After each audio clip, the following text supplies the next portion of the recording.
Bonjour et bienvenue sur notre chaîne intitulée Un jour, un verset, un message. Vous aimez la parole de Dieu, vous appréciez notre travail. Merci de vous abonner afin de soutenir notre page. Merci d'encourager notre travail de sorte qu'il puisse bénir une multitude de personnes. Que Dieu vous bénisse. Notre passage de ce jour est tiré du livre d'Hébreux, chapitre 13, verset 4. La Bible nous dit que le mariage soit honoré de tous et le lit conjugal épargné par la souillure. Ceux qui se livrent à l'immoralité sexuelle et à l'adultère, Dieu les jugera. Dans le passage d'aujourd'hui, notre Dieu, à travers son serviteur Paul, nous parle de l'importance d'honorer le mariage. Le Seigneur nous demande de ne pas souiller le lit conjugal. Notre Dieu nous demande de ne pas tomber dans l'immoralité sexuelle ni dans l'adultère. Le Seigneur nous dit que notre corps est le temple du Saint-Esprit. Aussi, nous ne devons pas faire ce que nous voulons de notre corps. Nous ne devons pas pécher contre notre propre corps. De même, notre corps est désormais pour notre conjoint et nous ne devons absolument pas le partager avec une autre personne. Sinon, nous désobéissons à Dieu, nous péchons contre Dieu et contre nous-mêmes et cela entraîne des conséquences néfastes dans notre vie. Nous allons donc voir aujourd'hui ce que notre Dieu nous demande concrètement à travers ce passage. Mais avant, nous allons voir ce qui tourne autour du livre d'Hébreux. Le livre d'Hébreux qui fait l'objet de notre étude aujourd'hui est un livre qui a été écrit par l'apôtre Paul. Et l'apôtre Paul a écrit plus des 2/3 du Nouveau Testament. Il est intéressant de savoir que le mot hébreu signifie passer. Et selon cette étymologie, le peuple hébreu serait donc ceux qui passent, le peuple qui passe. Le livre d'Hébreux met l'accent sur le travail constant du Rédempteur dans la vie de tous ceux qui se tournent vers lui par l'obéissance et la foi. Et l'étude du livre d'Hébreux peut nous aider à mieux comprendre la doctrine de l'expiation et nous inspirer à vivre avec foi en notre Père Céleste et en Jésus-Christ, notre Seigneur et Sauveur. Le livre d'Hébreux témoigne de la supériorité de Jésus-Christ. Jésus-Christ est supérieur aux anges. Il a un nom plus excellent et un appel plus élevé. Et les anges sont les serviteurs de Dieu, mais Jésus-Christ est son Fils. Ce livre enseigne également que Jésus-Christ est supérieur à Moïse et que le ministère de Jésus-Christ a apporté une nouvelle alliance supérieure à l'ancienne alliance sous la loi de Moïse. En tant que grand prêtre souverain de la prêtrise de Melchisédek, sa prêtrise, donc la prêtrise de Jésus-Christ, est supérieure à celle des souverains sacrificateurs sous la loi de Moïse. Et l'apôtre Paul a donc écrit l'épître aux Hébreux pour inciter les membres juifs de l'Église à entretenir leur foi en Jésus-Christ et à ne pas retourner à leurs anciennes voies. En effet, sous la pression de diverses épreuves, nombreux de ces juifs chrétiens s'étaient apparemment retirés de l'Église et s'étaient donc retournés à la sécurité relative du culte juif à la synagogue. Aujourd'hui, l'apôtre Paul nous parle à travers ce passage du mariage et plus précisément de l'importance de ne pas souiller le lit conjugal, de l'importance de ne pas déshonorer le mariage. Dans notre passage d'hier, tiré du livre d'Ecclésiaste chapitre 4, le verset 17, notre Dieu nous a parlé de l'importance d'être à deux plutôt que d'être seul. Car à deux, nous sommes plus forts. À deux, nous sommes plus résistants face aux difficultés, face à l'adversité. Et nous avons dit qu'à la base, ce texte d'Ecclésiaste, chapitre 4, verset 17, ne s'adressait pas uniquement aux mariés, mais aux hommes en général. Car il vaut mieux être à plusieurs pour construire, pour bâtir, plutôt que d'être seul. Et nous avons dit qu'à deux, nous pouvons réaliser de plus grandes choses. À deux, nous pouvons accomplir plus rapidement des choses que nous allons réaliser tout seuls. Nous avons dit que lorsqu'ils sont à deux, les deux conjoints peuvent veiller l'un sur l'autre et ils peuvent également faire face aux défis de la vie ensemble, en s'encourageant, en s'entraidant mutuellement. Nous avons dit que les deux conjoints doivent s'appuyer sur leur Dieu, sur les principes de Dieu, sur la parole de Dieu, afin de pouvoir construire leur vie de couple. Et nous avons dit que lorsque nous basons notre vie sur notre Dieu, lorsque nous lui faisons entièrement confiance, le Seigneur va nous conduire par son Esprit Saint. Il va être celui qui va gérer notre vie et il nous préviendra de tout ce qui est devant nous. Lui qui voit nos lendemains, lui qui sait tout à l'avance, il fera en sorte que nos difficultés ne nous submergent pas. Nous avons dit qu'il ne s'agit pas uniquement d'être à deux, mais que les deux conjoints doivent être en parfaite harmonie, car l'union a un très grand pouvoir. Nous avons parlé de l'unité qui est le fait d'avoir un cœur sincère vis-à-vis de l'autre, le fait que les deux cœurs des deux conjoints soient en parfait accord, qu'il n'y ait pas dans leur cœur des rancunes, le manque de pardon. Nous avons dit que c'est le fait que leurs deux cœurs soient purs, sans aucun mauvais sentiment vis-à-vis de l'autre, et que le cœur des deux conjoints doit être rempli du même amour. Nous avons parlé de la puissance de la prière d'accord et de l'importance pour les deux conjoints de travailler pour arriver à cet accord parfait. Aujourd'hui, nous parlons du fait d'honorer le mariage. Le mariage doit être honoré parce que c'est une institution qui vient de Dieu notre Créateur. Et en honorant le mariage, en fait, c'est Dieu que nous sommes en train d'honorer. Ça veut dire que les deux conjoints ne doivent rien faire qui puisse salir le mariage, qui puisse entacher le mariage. Et pour cela, ils doivent veiller à respecter les clauses du contrat qu'ils ont signé. La Bible nous dit ceci, que le seul motif qui peut donner droit à un divorce, à la rupture du contrat de mariage, est la cause d'infidélité. Mais lorsqu'on parle de l'infidélité, on parle en fait du fait de ne pas respecter les clauses du contrat. L'infidélité est différente de l'adultère. Dans le contrat de mariage, il y a le fait que les époux se doivent, par exemple, mutuellement respect, ils se doivent fidélité, secours, assistance. Et lorsque l'un des conjoints ne porte pas secours à son conjoint, il n'est pas fidèle à son contrat de mariage. Et c'est la même chose lorsque l'un des conjoints commet l'adultère. En principe, lorsque nous ne respectons pas une des clauses de notre contrat de mariage, nous sommes donc déjà une personne infidèle. Mais notre Dieu veut que nous puissions travailler ensemble avec notre conjoint afin de parvenir à une entente parfaite.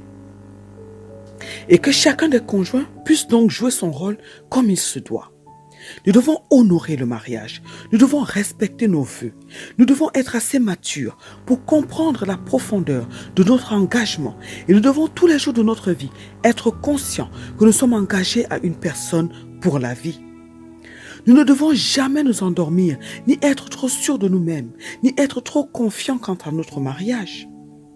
Comme nous l'avons dit, le mariage est une institution qui est très combattue par le diable. Aussi, il peut y avoir des tentations. Il y a des situations qui viendront se présenter pour déstabiliser le couple, pour amener à la rupture du contrat de mariage. Et ce n'est qu'en veillant, ce n'est qu'en s'appuyant sur Dieu, ce n'est qu'en se donnant complètement à Dieu que les deux conjoints peuvent réellement s'en sortir. Et c'est donc une lutte de tous les jours. En effet, tous les jours, les deux conjoints doivent agir comme au premier jour, l'un vis-à-vis de l'autre, afin de toujours faire ce qui est nécessaire pour que leur mariage continue de fonctionner comme il se doit. Tous les jours de leur vie, les deux conjoints doivent prendre soin l'un de l'autre, doivent donner l'amour qu'il faut, doivent faire leur devoir, de sorte qu'il n'y ait pas une faille, qu'il ne puisse pas avoir une ouverture à l'ennemi. Les deux conjoints doivent mettre des garde-fous autour d'eux, de sorte qu'ils ne puissent pas tomber dans l'adultère. Ils doivent se consacrer véritablement à Dieu, car celui qui se consacre à Dieu vit véritablement pour Dieu. Celui qui se consacre à Dieu sert véritablement son Dieu. Il l'honore et il fait sa volonté. Il recherche avant tout la volonté de Dieu. Et lorsque nous sommes consacrés à Dieu, il y a des choses que nous ne pouvons plus faire. Nous ne sommes pas dans une certaine légèreté ni dans la distraction. Nous sommes des personnes concentrées. Nous sommes des personnes qui sont en permanence en éveil. Nous ne devons jamais croire que nous sommes trop forts et que nous ne pouvons pas tomber dans l'adultère ni dans l'immoralité sexuelle. Le Seigneur nous défend d'être des personnes qui pratiquent l'immoralité sexuelle. C'est-à-dire que nous ne devons pas être des personnes qui avons plusieurs partenaires. Nous ne devons pas être des personnes qui n'avons pas un contrôle sur notre vie sexuelle. Nous devons nous maîtriser. L'immoralité sexuelle est en fait, c'est le fait du moins d'avoir une vie sexuelle qui viole les principes de la morale, qui viole les principes de Dieu concernant la sexualité. Car le Seigneur nous a bien dit que le sexe doit se pratiquer au sein du couple, entre le mari et la femme. Donc toute pratique sexuelle en dehors du couple est un péché devant Dieu. Et l'immoralité, ce sont donc des personnes qui commettent l'immoralité, sont donc des personnes qui pratiquent, par exemple, l'inceste, qui pratiquent l'homosexualité, qui pratiquent les relations sexuelles avec des animaux. Et ce sont des choses qui sont en abomination devant Dieu. Ce sont des choses que Dieu a rejetées. Notre Dieu nous demande de nous éloigner de toutes ces pratiques. Et l'adultère est en fait le fait d'avoir des rapports sexuels avec une personne autre que notre partenaire, que notre conjoint, que notre mari, que notre femme. Notre Dieu nous défend ces pratiques et il nous dit qu'elles ne sont pas sans conséquences.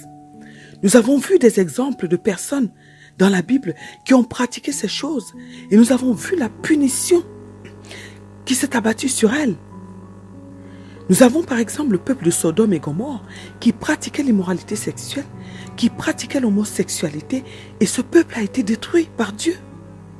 Nous avons vu ce que l'adultère a produit dans la vie du roi David, ce que ça a entraîné dans sa famille. Nous avons vu comment il a dû tuer Uri, le mari de Bathsheba. Nous avons vu comment le roi David a perdu 4 de ses fils. Nous avons vu comment l'inceste est entré dans sa famille. Nous avons vu les conséquences de son acte. Tout a commencé par un acte d'adultère et ça s'est aggravé. Nous savons que nous sommes actuellement dans un monde où l'immoralité se répand de plus en plus, mais en tant que des enfants de Dieu, nous devons tout faire pour nous conserver purs. Nous devons veiller sur nos fréquentations. Nous devons veiller sur notre communion avec le Saint-Esprit. Le Saint-Esprit qui peut nous aider à rester dans la pureté, à rester sur le chemin de Dieu, à rester en parfaite harmonie avec notre Dieu.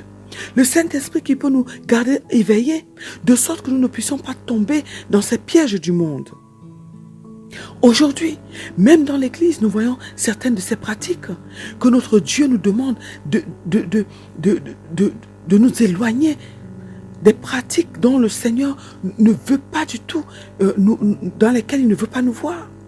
Alors les deux conjoints doivent impérativement être soudés, ils doivent tout faire pour être en harmonie dans le domaine sexuel, de sorte qu'ils ne puissent pas ouvrir une porte à l'adultère. La Bible nous demande de ne pas nous priver l'un et l'autre au sein du mariage. Dans le livre de 1 Corinthiens chapitre 7 verset 5. C'est très important parce que certains conjoints sont tombés dans l'adultère à cause du manque d'attention de leur conjoint, à cause du manque d'amour, à cause du manque de soins de la part de leur conjoint. Nous devons donc faire en sorte de fermer toutes les portes à l'ennemi et c'est une lutte de tous les jours. Lorsque nous tombons dans ce genre de pratique, dans l'immoralité sexuelle, dans l'adultère, nous souillons notre vie conjugale et nous ouvrons la porte aux agents du diable dans notre vie. Et lorsque ceux-ci trouvent cette porte ouverte, ils vont alors entrer et commencer à détruire des aspects de notre vie. Et c'est la raison pour laquelle, si nous sommes dans ce genre de pratique, nous devons absolument nous repentir devant notre Dieu et demander l'assistance et la délivrance de Dieu pour notre vie. C'est très important parce que cela va nous épargner le jugement de Dieu. L'adultère est l'une des raisons qui entraîne la séparation des couples. L'adultère entraîne des blessures profondes dans l'âme. Oui, ceux qui sont trompés ne s'en remettent pas facilement. Et pour restaurer la confiance entre les deux conjoints, lorsque celui qui a été trompé décide de pardonner, c'est une démarche qui prend du temps et qui est difficile. Alors, c'est une porte que nous ne devons absolument pas ouvrir dans la vie de notre couple. Notre Dieu nous demande de ne pas déshonorer le mariage. Il nous demande de nous préserver et d'aider notre conjoint à se préserver de ces pratiques, de l'immoralité sexuelle et de l'adultère. Nous avons compris combien c'est important de lutter tous les jours Combien c'est important de nous éloigner de tout ce qui peut nous faire tomber dans ces pratiques. Nous avons compris que nous devons absolument créer une harmonie parfaite avec notre conjoint, que nous devons avoir une relation avec le Saint-Esprit qui nous aidera à nous garder purs pour notre Dieu. Nous avons compris que nous devons nous repentir si nous sommes tombés dans ce type de pratique afin que le jugement de Dieu ne tombe pas sur nous. Et nous devons demander la délivrance de Dieu afin que nous soyons libres de ces pratiques et que notre relation avec Dieu soit une relation harmonieuse, une bonne relation. Nous avons compris que nous devons honorer nos vœux et que nous devons être fidèles à notre conjoint en respectant toutes les clauses de notre contrat de mariage. Alors, mes bien-aimés dans le Seigneur Jésus-Christ, décidons aujourd'hui d'obéir à notre Dieu. Décidons aujourd'hui d'honorer notre mariage et la paix de Dieu sera toujours notre partage.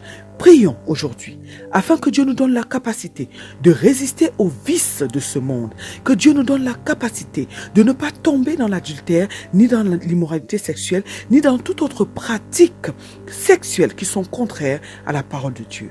Prions afin que Dieu nous donne la capacité de rester éveillés tous les jours de notre vie, qu'il nous donne la capacité à avoir en tout temps une bonne relation avec le Saint-Esprit qui nous aidera à rester purs pour notre Dieu. Prions afin que Dieu nous donne la capacité de construire des mariages qui l'honorent, que nous soyons des modèles dans la société, que notre mariage soit un modèle au sein de la société, afin d'aider d'autres couples à suivre le bon exemple. Au nom puissant de notre Seigneur Jésus-Christ. Amen. Que Dieu bénisse votre journée. Que Dieu vous bénisse éternellement et à très bientôt sur notre chaîne. Un jour, un verset, un message.